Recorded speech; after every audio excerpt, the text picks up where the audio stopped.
no item 22, onde Kardec está fazendo assim uma reflexão bem detalhada sobre a pluralidade das existências. Então ele vinha falando para nós, que só através dessa pluralidade das existências, ou seja, dessa lei, nós chamamos lei de reencarnação, das oportunidades que nos são dadas por Deus,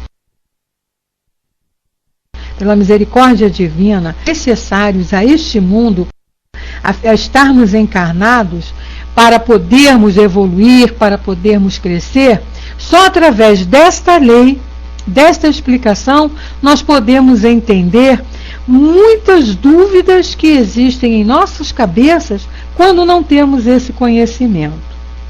Então, ele está falando justamente a respeito dessas dúvidas aqui para nós, quando na semana passada nós paramos nas questões, em 5 questionamentos, em 5 perguntas, que nós vamos hoje refletir sobre elas. E ele diz assim: a doutrina espírita é mais ampla que tudo isso. Para ela não há muitas espécies de homens, mas apenas homens, seres humanos, cujos espíritos são mais ou menos atrasados, mas sempre suscetíveis de progredir. Então essa é uma lei que nós não podemos esquecer nunca em nossas vidas, nem relacionadas a nós e a quem está junto a nós, aqueles seres que estão nos cercando, seja na família, em casa, seja no trabalho, seja na rua, seja onde estejamos. Todos nós estamos destinados, é lei divina, chegarmos a essa evolução, a chegarmos a essa perfeição relativa.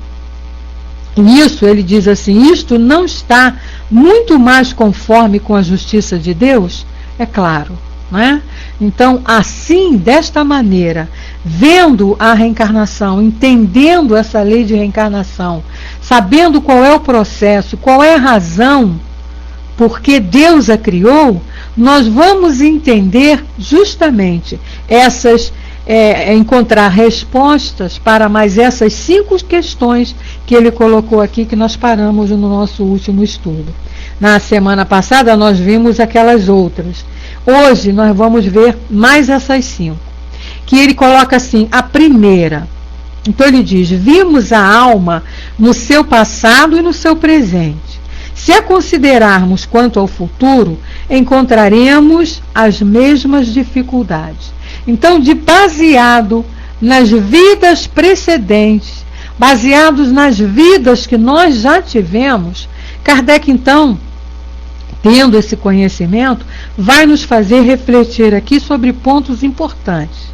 E o primeiro, ele diz assim: se a existência presente deve ser decisiva para a sorte futura, qual é na vida futura, respectivamente, a posição do selvagem e a do homem civilizado? Estarão no mesmo nível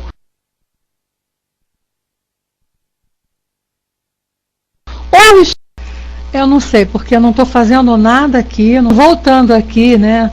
Nós estamos aqui na questão 222, Diego, né, na reflexão de Kardec sobre a pluralidade das existências. Então, a primeira, estamos lá pelo meio da reflexão. Pelo meu livro seria a página 134, lá pelo 8º ou 9º parágrafo, onde ele coloca questões a respeito das diferenças, né, existentes. Então, a primeira questão que ele diz, né? Isso aí. Se na existência presente deve ser decisiva para a sorte futura, qual é na vida futura, respectivamente, a posição do selvagem e a do homem civilizado? Então, nós aprendemos com a doutrina que hoje nós estamos aqui construindo o nosso futuro, através dessas várias encarnações. Então nós vamos a cada encarnação fazendo um planejamento, A gente pode até chegar aqui e não cumprir esse planejamento todo, mas um planejamento é feito antes de reencarnarmos com esse objetivo de crescermos e evoluirmos. E isso para todos. Então vamos lá refletir diante do que a doutrina nos ensina. E Kardec está questionando aqui a posição do selvagem e a do homem civilizado. Qual vai ser essa posição? Daquele selvagem que não tem naturalidade, que não tem o conhecimento que nós, homens civilizados, já possuímos. Então ele questiona, estarão no mesmo nível ou estarão distanciados no tocante à felicidade eterna? E aí, como a gente aprende com a doutrina, que a lei de Deus, ela é para todos e igual condição, com certeza estaremos todos juntos, no mesmo nível. Então o homem civilizado vai continuar evoluindo até chegar lá até onde ele pode ir, na perfeição relativa, e o homem selvagem também vai ter as mesmas chances, as mesmas oportunidades que o homem civilizado para chegar lá. Então, o que a doutrina nos ensina e nos faz concluir é que estaremos em existência. Estamos aqui trabalhando para isso, tentando descobrir o caminho para chegarmos mais rápido lá. Outro questionamento que Kardec colocou aqui, ele diz assim: o homem que trabalhou toda a vida para melhorar-se, estará inferior não por sua culpa, mas porque não teve o tempo nem a possibilidade de melhorar? Então aí nós vamos refletir também. Então veja bem, um homem que trabalhou a vida toda para se melhorar, será que ele vai estar no mesmo plano daquele que permaneceu inferior? Não, só a posição aí, a situação já está dizendo, não vai estar na mesma posição. Agora, aquele que permaneceu inferior, Kardec coloca, não foi por culpa sua, mas porque não teve o tempo nem a possibilidade de melhorar. Aí a gente questiona, será que Deus não ia dar tempo também a esse homem de crescer e de se melhorar? Para a gente refletir, dar uma paradinha aqui e refletir. Se a lei é justa, se a justiça divina é perfeita, todos terão as mesmas oportunidades. Se uns estão mais adiantados, é porque estão aproveitando melhor as oportunidades que surgem. Mas o destino final de todos é a perfeição relativa. Então é óbvio que quem está mais à frente vai estar mais adiantado em relação àquele que está menos evoluído nesse sentido.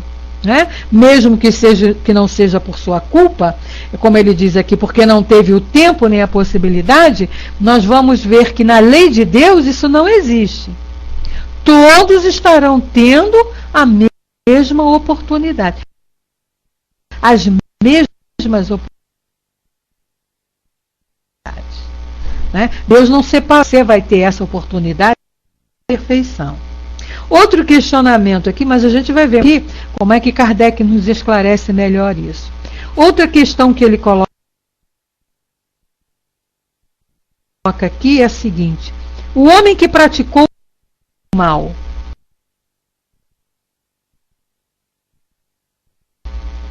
pode, engraçado que hoje de manhã, não ter podido esclarecer-se. Esse não ter podido esclarecer-se aí é muito relativo, né? Porque a gente sabe que todos têm as oportunidades de esclarecer. O que pega aí é o livre-arbítrio. Muitos querem se esclarecer, outros se acomodam naquele conhecimento padrão. Deixa ficar assim que está muito bom, estou quietinho aqui no meu cantinho. Né? Então ele ainda coloca que não tenha podido esclarecer-se. É culpado por um estado de coisas que dele nada dependeu? Culpado não vai ser bem o termo. Né? A gente não usa bem muito essa palavra dentro da doutrina espírita. Né? Na lei de Deus não existe culpado. O que existe são responsabilidades. Todos nós somos responsáveis pelos nossos atos e pelas nossas atitudes. Não vamos colocar como culpa, porque culpa é aquela criatura que fez errado e está condenado. Não. Da lei de Deus, todos têm o direito de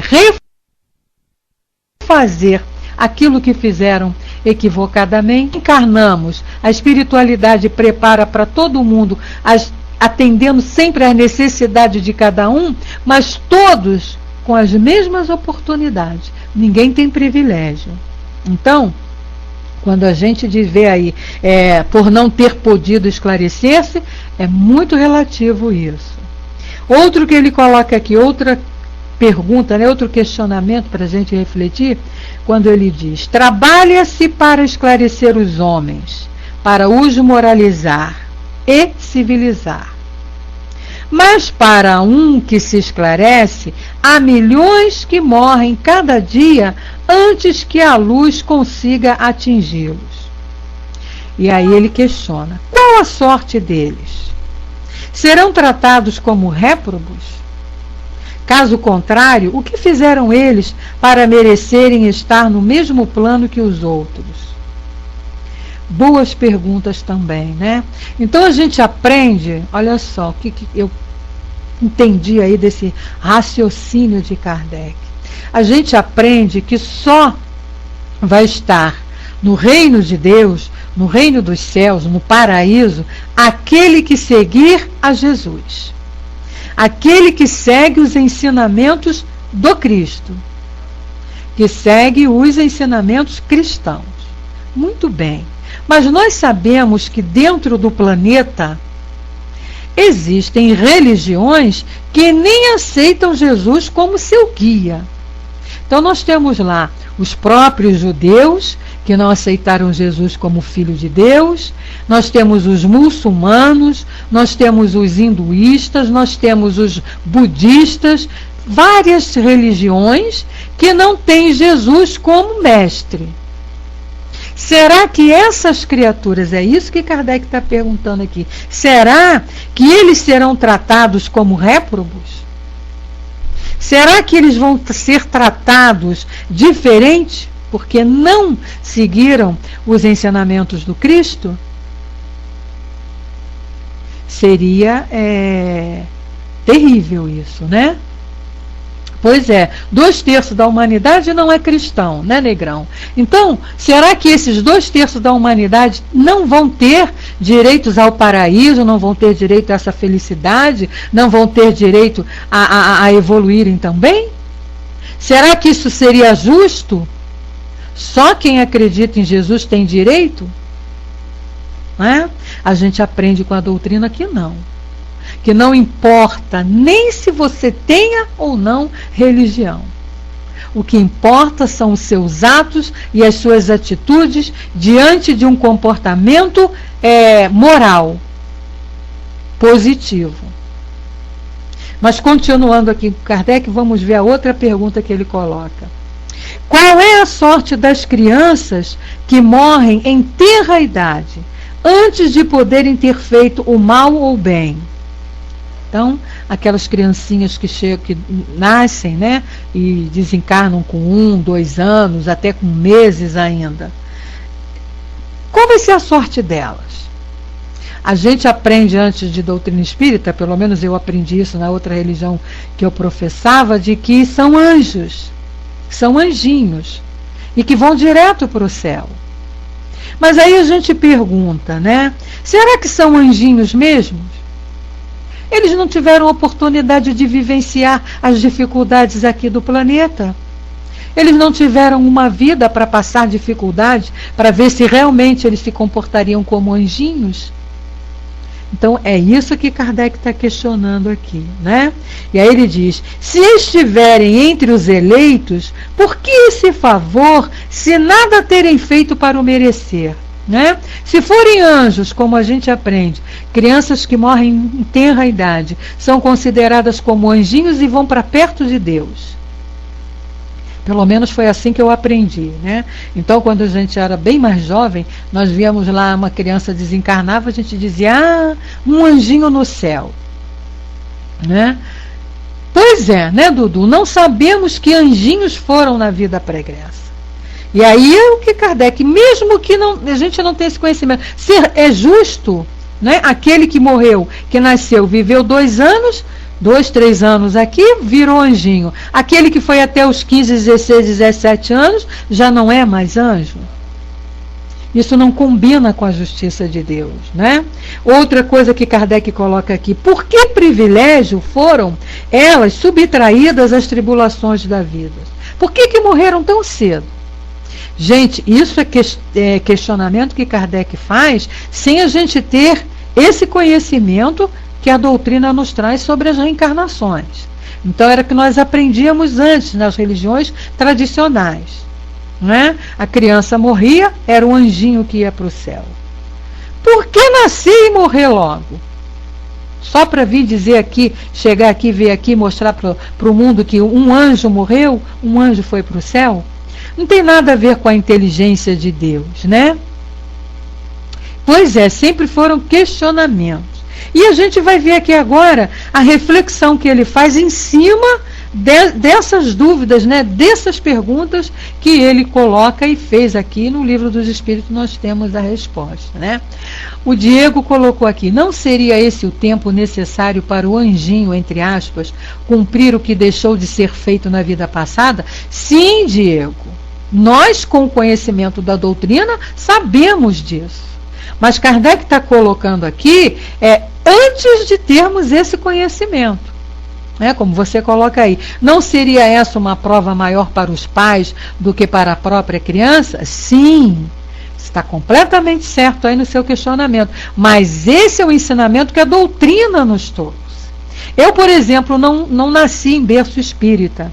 Então, quando eu era jovem, adolescente, eu frequentava uma outra religião. E nessa outra religião eu aprendi assim: crianças que morrem são anjinhos. Não se falava em vida passada, não se explicava por que nasceu e durou 2 anos somente. Eu me lembro que eu tenho um tio, né? Ele ainda é vivo hoje, está já bem avançadinho na sua idade, mas eu era menina e ele ainda também, a minha tia, a esposa dele, tendo filhos, né? E eu me lembro que ele teve os 2 primeiros filhos desse meu tio, nasceram mortos. Então era aquela gestação durante os 9 meses. A gente na época era criança, não se ligava muito nisso, né? A gente ia lá botar florzinha no anjinho que morreu. Hoje, com o conhecimento da doutrina, eu me lembro desse fato e aí a gente analisa, né? Então foram 2 gestações, né, em que os 2 primeiros filhos desse meu tio nasceram mortos. Aí vem aquelas explicações, né? Erro médico, ou não deu tempo de chegar no hospital, ou porque foi parteira, sei lá, um monte de coisa, né? E isso aí, Dudu, né? Ainda tinha que ser num caixãozinho branco, como se anjinho fosse mesmo. E não tinha questionamento, era um anjo que foi para o céu, acabou. Agora, com a doutrina, a gente entende de maneira diferente, né? É o que essas colocações que você fez aí, Diego. E nós vamos ver aqui com Kardec isso. É lógico que não são anjinhos. É lógico que não existe essa de anjinho. E se ele realmente durou ali 2 anos, era necessidade dele de completar alguma coisa da vida passada, isso nós já aprendemos, ou também, e servir também, né, de provas para os pais. Por alguma razão que seja, né? Nós conhecemos até uma história interessante que ela está num livro chamado Casos e Causos. Muito bonito, muito interessante esse livro, que ele vem trazendo assim fatos reais, né? Porque foram analisados pelos escritores lá, e que vem mostrando para nós, comprovando. Então, tem uma história lá que é muito bonita.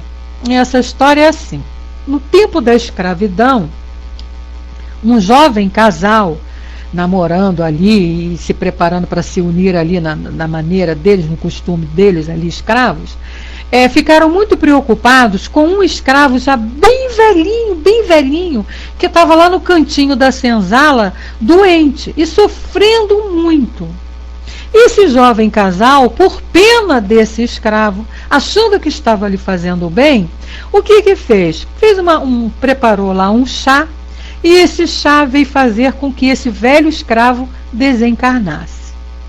Muito bem, o velho escravo desencarnou, e aí o jovenzinho casal de escravos achou que tinha feito a coisa mais caridosa do mundo. Tirou o jovem escravo do sofrimento.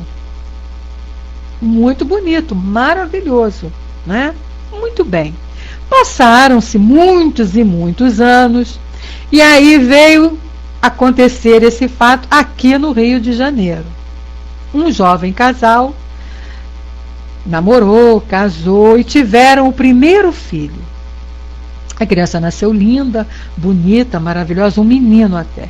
Muito bonito, lindo, maravilhoso, fofinho, alegria na família, e com 2 anos, esse menino pega uma meningite, aquela meningite mesmo fulminante, que matou o filho. E aí a mãe ficou desesperada, porque era o primeiro filho, com 2 anos, e aquela criança linda, e de repente a meningite, você sabe que ela é fulminante, né? Ela pega hoje, essa que tem aí, eu não sei qual é a denominação, né? Mas aquela que chega assim e acaba logo em 2 tempos com a criatura. Então, muito bem, aí a mãe entra no desespero, aquele processo todo. Para resumir a história, ela foi bater num centro espírita, né? Porque sempre tem aquele que vem dar conselho, leva para aqui, leva para ali. Foram bater numa casa espírita e lá tiveram a história esclarecida para eles. Então foi dito a eles que aquele filho era aquele espírito do escravo que numa outra vida eles tinham praticado a eutanásia, e que aquele escravo ainda tinha que viver 2 anos naquela situação de escravo, para o espírito lá cumprir as suas determinadas missões. E eles cortaram esses 2 anos. Então vieram proporcionar a vinda desse espírito, e com 2 anos esse espírito cumpriu a missão daquela vida, né? E terminou assim a sua experiência, então morreu. Então a gente sabe isso pela doutrina espírita, que não são anjinhos, que quando isso acontece é porque vem para completar casos da vida passada, vem para colaborar para a prova de paz, sempre vai ter uma razão, mas não por angelitude, não porque são bonzinhos e vão para o céu. Se forem anjinhos, não precisam reencarnar, já ficam direto lá no céu. Anjinho não precisa reencarnar. Como a gente sabe que Deus não cria ninguém especial, então não existe criação divina de anjos, né? Todos somos criados princípio inteligente. Esse grau de angelitude é trabalho do espírito. Quando ele chega a esse grau de angelitude, de se tornar um anjo, né? Entre aspas, ele já não tem necessidade de reencarnar mais. Vir reencarnar para passar 2, 3 meses aqui, ou 1 ano, 2 anos, e depois desencarnar, não faz parte de espírito já evoluído que chegou nesse grau superior, né? Então esses anjinhos, né, que são chamados de anjinhos, são espíritos ainda devedores, que estão aí resgatando, reparando suas dívidas, seus equívocos de vidas anteriores. Mas aí nós vamos ver aqui com Kardec, né? É isso aí, Dudu. A gente sabe que esses anjinhos são espíritos milenares.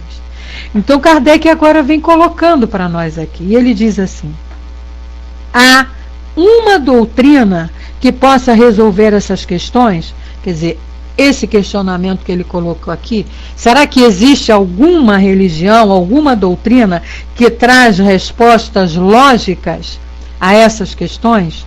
Primeira pergunta dele. Ele diz assim: admitir as existências sucessivas e tudo estará explicado de acordo com a justiça de Deus. Então, se doutrinas que não admitem as vidas passadas, as reencarnações, não vão ter esclarecimento a respeito desse questionamento. Só a doutrina espírita nos esclarece sobre isso. E aí ele diz, né?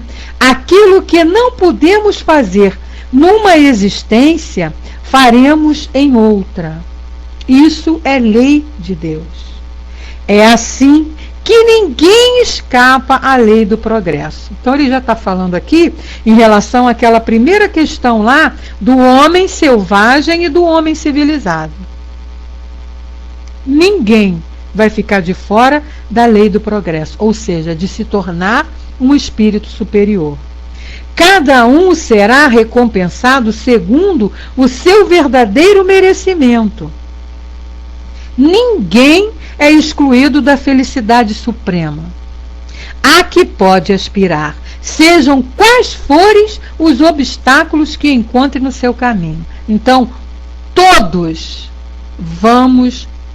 nós vamos chegar a essa felicidade suprema, a essa vida superior, a essa vida de espíritos puros, onde não vamos mais necessitar encarnarmos para aprendermos, para pagarmos dívida, para acertarmos resgate, reparação, seja lá o que for. Para isso, não. Poderemos até reencarnar como espíritos missionários, como foi o caso de Jesus. Mas fora isso, não. Então, ele não está dizendo aqui que alguns, outros, o que é civilizado. Não. Está dizendo todos. Todos chegarão a essa felicidade suprema. Agora, é claro que essa caminhada até chegar a essa felicidade suprema é construção individual. É o que eu estou fazendo na minha vida é que vai me levar lá. O que cada um de vocês que está aqui nessa linha está fazendo nessa existência é que vai levá-los a chegar mais rápido ou mais demoradamente a essa felicidade suprema. Sendo que chegaremos. Pode demorar quantas encarnações forem necessárias. Mas a lei de Deus, na lei de Deus não existe punição eterna. Na lei de Deus não existe o tal do inferno eterno. Não. Deus não criou seus filhos para sofrer eternamente no inferno a troco de nada. Diz aqui, sejam quais forem os obstáculos que nós encontremos em nosso caminho, nós vamos ter oportunidades, nós vamos ter chances de vencermos esses obstáculos e continuar essa caminhada sempre para frente. O espírito jamais retrógrada, ele não volta. Sempre para frente. A lei é sempre de progresso. Todas as encarnações, por mais que a gente olhe assim a situação de uma criatura e que a gente pense assim, nossa, mas aquela criatura ali não está evoluindo nada. Tá. Tenho a certeza de que está. Pode estar lá ainda na vida do crime, praticando suas violências, mas ele também está evoluindo. Porque ele vai perceber, quando desencarnar, mesmo que ele não tenha feito nada de bom, mas quando desencarnar, ele vai sentir na pele a dor de não ter feito o que deveria ter feito, de não ter se melhorado, de não ter trabalhado para evoluir. Então, só essa dor que ele vai passar, já vai fazer com que ele reflita que não é aquela vida uma vida boa. Pode cair até no erro novamente, mas sempre vai ter essa reflexão de que não fez o que deveria ter feito.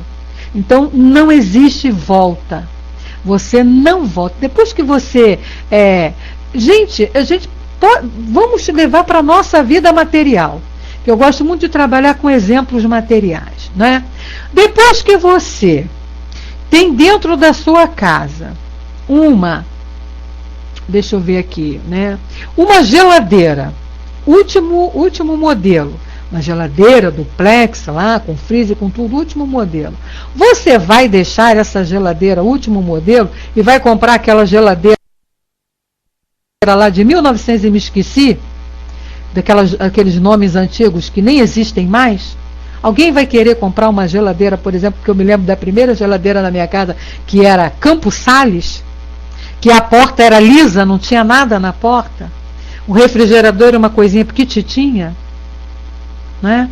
Hoje, nós, mulheres, por exemplo, que já temos dentro da nossa casa uma máquina de lavar roupa? A gente vai querer dispensar a máquina de lavar roupa e voltar a lavar roupa no tanque? Ou na beira do rio? Por mais romântico que seja, ninguém vai querer ficar fazendo isso. É muito lindo, é muito romântico nas histórias. Mas ir lá no real, sentar lá na beira do rio, lá, claro que não. Não é, Tina? Então a mesma coisa, eu já fez uma coisa e já está numa situação melhor, ninguém vai acreditando. Tem som agora? Continua sem? Então vou ter. Agora tem? Então tá bom, menos mal. Alguém aí tá me ouvindo. Então, Elaine tem, Negrão disse ok, então tá bom. Então, continuando aqui, né? Então, essas questões, elas poderiam ser multiplicadas ao infinito, mas que com a lei da pluralidade das existências, nós encontraríamos explicação. Limitamo-nos, diz Kardec, apenas aos mais gerais.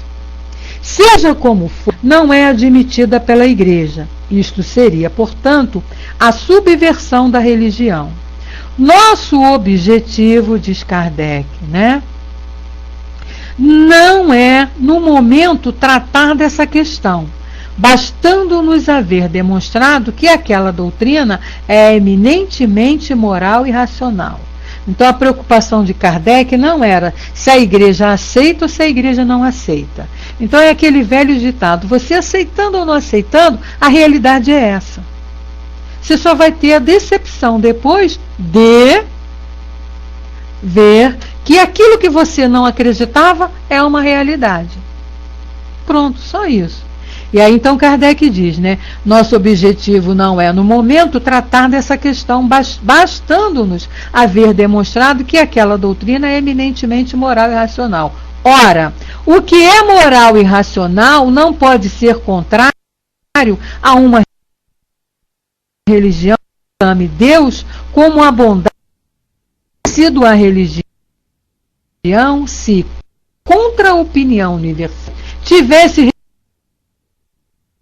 o movimento do Sol e nos 6 dias da um erro, porque era uma verdade, era uma realidade. Então, não adianta você brigar contra aquilo que é verdade. Você pode não aceitar hoje, está discordando hoje, mas a própria caminhada que você está realizando vai com certeza te mostrar a verdade. Todos nós aqui já estivemos num estágio em que também não acreditávamos. Não tínhamos o conhecimento e não acreditávamos nisso. Foi preciso passarmos por experiências através das várias reencarnações para hoje nós estarmos aqui estudando a doutrina, já entendendo qual é o caminho que precisamos traçar e seguir na nossa vida. Né? A Elaine colocou aí, adoro essa fala, aceitando ou não a realidade é uma só. Mas é verdade, Elaine. Né? As pessoas que debatem comigo, né, a respeito de reencarnação não existir, eu não discuto. Não discuto. Eu só falo assim, tudo bem, você não acredita, não aceita, é um direito seu. Aí eu falo assim, olha, só tem uma coisa. Um dia nós vamos nos encontrar e você vai estar lá sentadinho, fazendo o seu planejamento reencarnatório, e eu vou dizer para você assim, ó, tá vendo? Você não acreditou quando eu te falei lá embaixo? Agora tá aí, tendo que acreditar. Porque é lei, é real, a realidade é essa, não tem outra. Nós precisamos reencarnarmos, precisamos de várias vidas. Então as criaturas que não, eu costumo dizer, as criaturas que não aceitam, que não acreditam nisso, elas vão ter uma grande decepção. E é o que a gente vê muito nas casas espíritas, nos trabalhos de atendimento aos espíritos sofredores. Né? Então são pessoas boníssimas, espíritos assim bons, né, de boa índole, que viveram em determinadas religiões onde não se falava em reencarnação, não acreditava em reencarnação, então foi ensinado para elas uma coisa e ao desencarnarem elas perceberam que a verdade era outra. Então estão entram em sofrimento. Mas como a misericórdia divina não abandona ninguém, esses espíritos são socorridos e são levados a essas mesas de trabalho. Então nós encontramos lá, eu mesmo já fiz atendimento com pastores, com muitos evangélicos, esperando o sono eterno, esperando o paraíso. E eles dizem assim, a gente tem muita pena, porque eles dizem assim, mas eu fiz tudo direitinho que me ensinaram quando eu estava lá. Por que agora eu estou aqui sofrendo? Fez tudo bonitinho dentro daquilo que foi ensinado. E aquilo que foi ensinado não foi a verdade. Então vem o sofrimento. Quando descobrem a realidade. Que não morrem, que não acabaram, que continuam vivos, que continuam sendo o que são, que não se modificam e que vão ter que reencarnar novamente. Então, é a dura realidade. É dura, mas é a realidade. Né? Não tem nem que discutir. Eu já não discuto mais, não tento convencer ninguém, a não ser quando chegam a mim e me perguntam e querem algumas explicações, alguns detalhes. Aí mas ficar impondo, dizendo não, eu falo, não, meu amigo, tudo bem, você não aceita? Não tem problema. Não vamos brigar por causa disso. Não precisa aceitar. Agora, se prepare para ter uma decepção. Não é isso que você está pensando que você vai encontrar. Então se prepara, mesmo que você não aceite, se prepara para que isso seja uma verdade para você não sofrer tanto quando desencarnar. Então esse é o conselho que eu dou.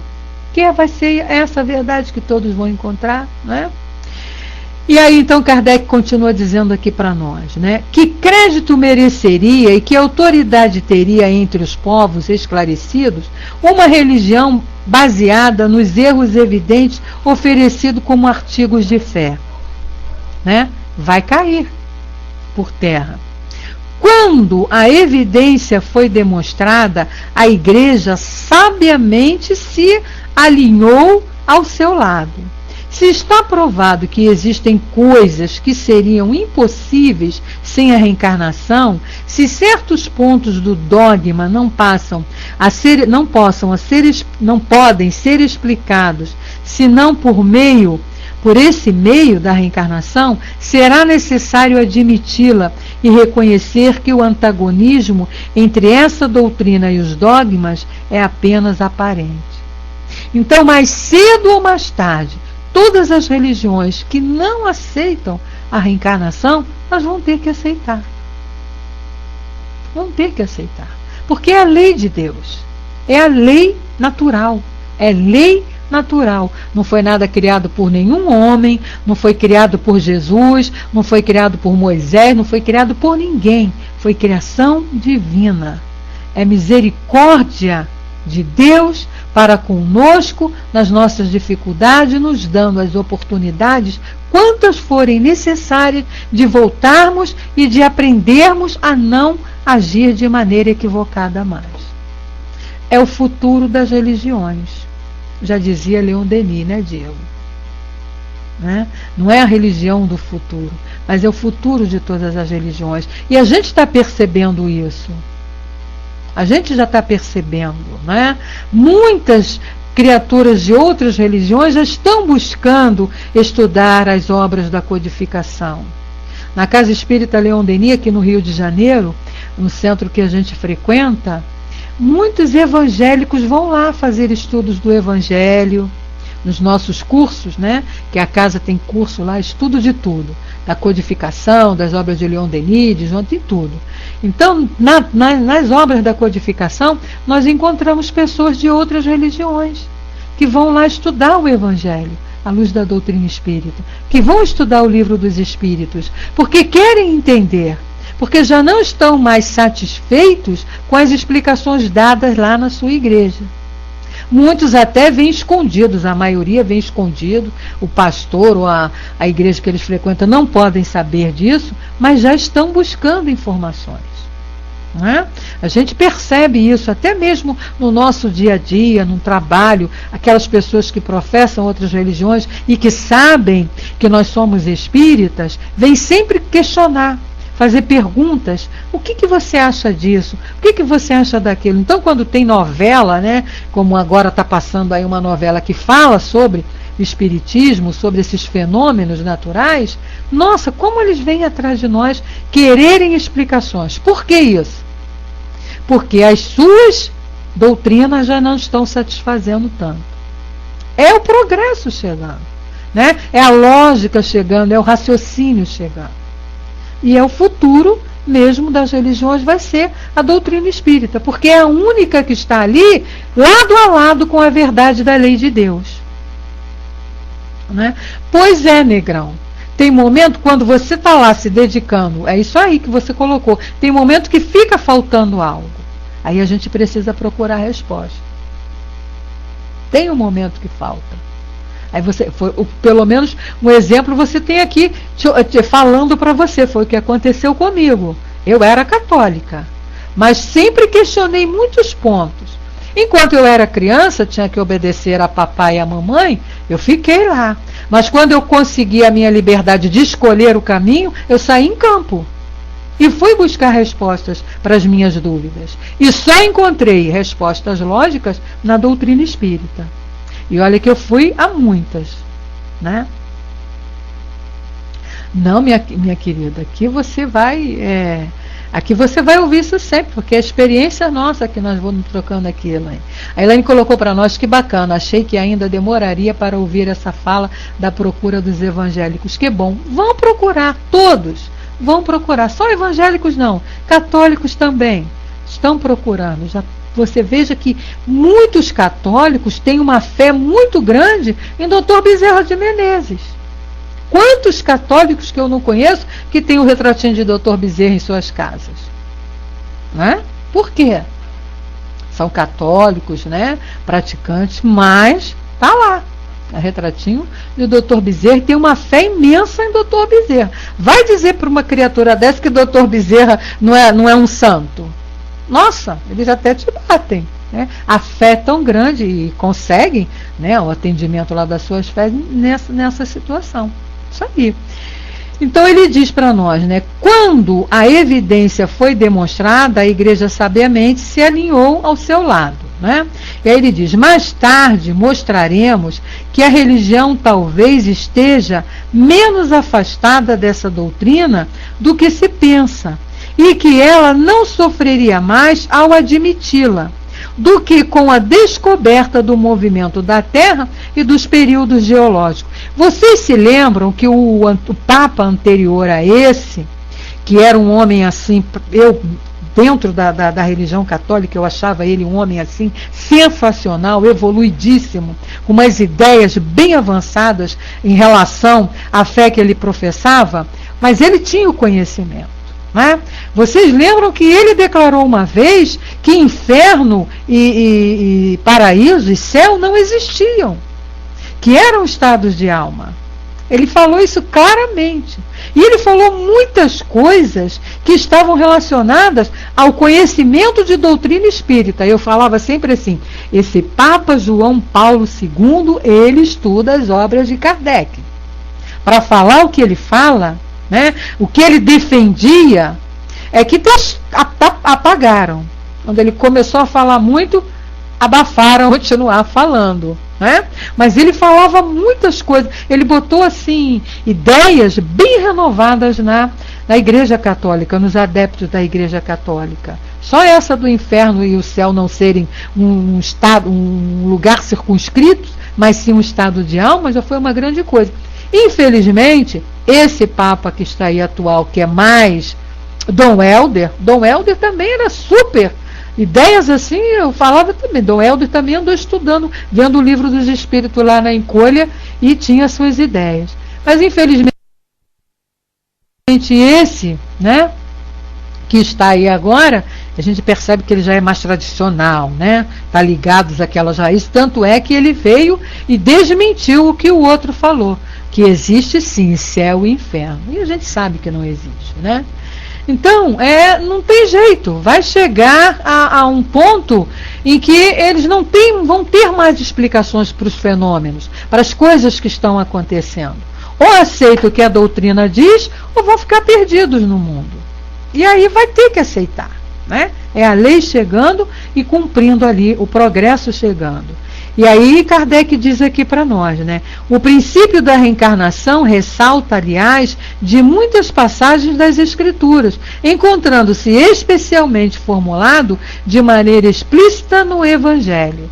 Então ele vem colocando aqui pontos do Evangelho onde nós encontramos ali a doutrina espírita, ou a doutrina espírita, né? A lei de reencarnação. Existem milhões de fatos, milhões de pontos ali na Bíblia em que nós vamos encontrar ali provas da reencarnação, né? Existe um professor estudioso, o professor Severino Celestino, que ele inclusive tem um livro a respeito disso, Provas da Reencarnação na Bíblia. E é um livro interessantíssimo, onde ele vem mostrando ali casos, situações que são fatos sobre reencarnação. A Elaine colocou para nós, assistiu uma palestra recente em que foi mencionado que ele agora no plano espiritual, e disse a famosa frase, ah, se eu soubesse. É verdade, eu acredito que ele tenha dito isso, né? Porque mesmo com todo o conhecimento que ele adquiriu, ele ainda precisou ser fiel àquilo que ele professava. Buscou o conhecimento? Acredito que sim. Bem evoluído para a doutrina que ele professava, sim. O Papa João Paulo II, acredito que sim. Mas ele precisava ser fiel àquilo, né? Então talvez seja verdade mesmo que ele tenha dito essa frase, ah, se eu soubesse. E quantos não falam isso, né? Quantos na mesa mediúnica não são papas nem pessoas famosas com espíritos simples do dia a dia que falam, e aí vem a misericórdia divina. Não tem problema, meu irmão, você agora já sabe, então vamos preparar uma nova existência para você ir lá e aprender o que é o certo, que agora você está sabendo, né? É a doutrina da libertação, isso aí não tem jeito, é a doutrina do entendimento, é a doutrina do esclarecimento e consequentemente é a doutrina da libertação. Por isso que Jesus disse para nós lá, muitos anos, conhecereis a verdade e ela vos libertará. E essa libertação é que vem trazer o consolo, Dudu. Por isso que ela é consoladora, porque ela nos esclarece. Então a gente sabe por que está doendo. A gente sabe por que estamos com dificuldades. A gente sabe por que temos problemas para enfrentar na vida. Não é castigo de Deus, não é punição de ninguém, não estou pagando dívida dos meus antepassados, nada disso, mas simplesmente consequências dos meus atos. E a dor está ali na minha vida para me alertar, para me dar um toque, que eu preciso modificar os meus atos, as minhas atitudes, para parar de doer. Então, não é castigo, é bênção. Por isso que a gente diz que a doutrina espírita ela é consoladora, porque diante desses esclarecimentos, desse conhecimento que ela nos traz, nós vamos nos libertando. Uma coisa é você sentir uma dor, passar por uma dificuldade, achando que você está pagando dívida do seu antepassado, né? Que você está sofrendo as coisas do seu antepassado. Outra coisa é quando você sabe que você pode ser esse antepassado, que fez bobagens lá no passado e que voltou agora para poder acertar, aprender e a não fazer mais bobagens. Então está doendo? Tá, que bom que está doendo, porque assim eu não vou errar mais. Infelizmente, na situação que nós nos encontramos, a lei tem que agir dessa maneira, porque se não doer, a gente não se mexe. Em todos os aspectos, seja dor física, seja dor moral. Se não doer, a gente se acomoda e fica lá. Tá, não está doendo, para que eu vou me mexer? Então, a lei vem te cutucar. E te cutuca fazendo doer. Mas quando você sabe que aquela dor está ali para fazer você entender alguma coisa que você não está fazendo corretamente na sua vida, você não sofre. Você pega a energia, levanta, sacode a poeira e diz assim, não, eu vou ficar livre dessa dor. Porque ela não está aqui para me castigar, ela está aqui para me aprender alguma coisa que eu estou fazendo errado. Então eu tenho que trabalhar e descobrir o que é. É isso aí, Dudu, é saber que muitas coisas que fazemos e sofremos não é de outra vida, são consequências dos nossos atos, né? Mesmo que não sejam de outra vida, que sejam dessa vida, mas sempre sempre é consequência dos nossos atos. Fomos nós mesmos que buscamos. Então, quando a gente sabe disso, a dor diminui, o sofrimento diminui. Porque aí eu penso assim, bom, então é justo. Isso é justo. Eu estou sofrendo porque besteira que eu fiz. Aí é justo. Agora, eu sofrer porque o outro fez besteira, ou porque Deus quer que eu sofra, isso não é justo. Aí a gente sofre. Isso não é justo. Por que Deus quer que eu sofra e não quer que o outro sofra? Por que Ele está querendo que eu sofra e o outro não sofre? Né? Por que eu tenho que sofrer porque o outro fez errado? Não estava nem lá, não sei o que ele fez errado lá, é problema dele. Agora não, quando eu aprendo que as minhas dores foram eu que trabalhei, eu que idealizei, e que eu continuo construindo a minha vida através dos meus atos, das minhas atitudes, a coisa modifica. Eu já não me revolto e já não choro mais. E não sofro mais. Né? A Elaine coloca para nós: aprendi que quando entendemos o motivo da dor, aceitamos e nos resignamos, tudo passa muito mais rápido. Com certeza, porque você sabe por que está doendo. Aí você vai tratar, Elaine. Quando você não sabe por que está doendo, você fica lá desesperado. Mas quando você sabe por que está doendo, que foi você que provocou aquela dor, alguma coisa não está. É aquele exemplo da dor do dente que eu sempre falo. Nós sabemos como temos que agir com o nosso corpo. Então, o exemplo é o dentista. A gente precisa, pelo menos uma vez por ano, de 6 em 6 meses, que é o certo, né? A procurar um dentista e fazer uma revisão nos dentes. Mas como não está doendo, a gente não vai. Está doendo? Para que eu vou lá no dentista? Ah, não, escutar aquele barulhinho daquele motor? Não, que vai doer? Não vou. Quando a gente passa uma noite inteira com uma baita de uma dor de dente, que você vai dando cabeçadas na parede, de tanta dor, aí você no dia seguinte vai correndo para o dentista. Aí ele vai lá, faz o tratamento, tem o que fazer, pronto, aí você aprendeu que não pode ficar mais do que 6 meses sem visitar o dentista. Não é? É assim, infelizmente é assim. E para a nossa vida, para as nossas dores morais, a mesma coisa. E isso com o exame de próstata, de mama e de tudo. A gente tem que estar sempre fazendo um check-upzinho, mas a gente não dói, a gente deixa para lá. Aí quando o negócio vai acumulando, aí quando explode na dor, aí a gente, ai meu Deus, que dor horrorosa, que dor horrorosa. Mas a culpa não é de Deus, a culpa é sua, que não tratou, que deixou a coisa chegar no ponto que chegou. Né? Gente querida, a gente está terminando. A menina Margarida colocou ali, isso se explica resgates. Eu não sei se ela agora já está com som de novo. Menina Margarida, essa questão do resgate é usado muito na doutrina espírita, né? Mas eu gosto muito de falar educação, aprendizado. Tá? Então a gente reencarna, através das dores nós vamos aprendendo e vamos nos educando. As pessoas chamam de resgate, reparação, tudo bem. Agora eu sou mais da educação. Então a dor, ela não é punitiva. A dor, ela é educativa. Ela vai te alertar a não cometer as bobagens e os erros que você já cometeu. Então ela está te educando.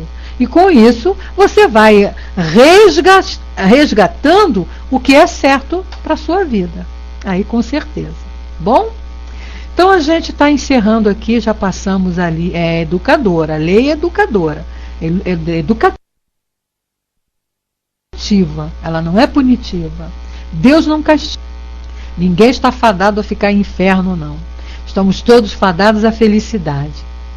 Queridos amigos, muito bom estar aqui com vocês, muito bom a participação de todos, mas o nosso tempo ali está encerrado. Nós temos que fechar o nosso trabalho, encerrar, e lembrando, fazendo aquela perguntinha, né? Quem é que gostaria de fazer a nossa prece de encerramento? Estão todos convidados a voltar na próxima quarta-feira, onde nós teremos a continuidade do livro que é o Espiritismo. Na quarta-feira passada, infelizmente, eu não pude entrar, porque estávamos sem luz aqui onde eu moro, na nossa rua, mas na próxima quarta-feira, com certeza, isso não vai acontecer, estaremos aqui. E na sexta-feira a gente vai continuar ainda refletindo sobre essa questão 222, que Kardec coloca aqui pontos importantes para a gente pensar e meditar.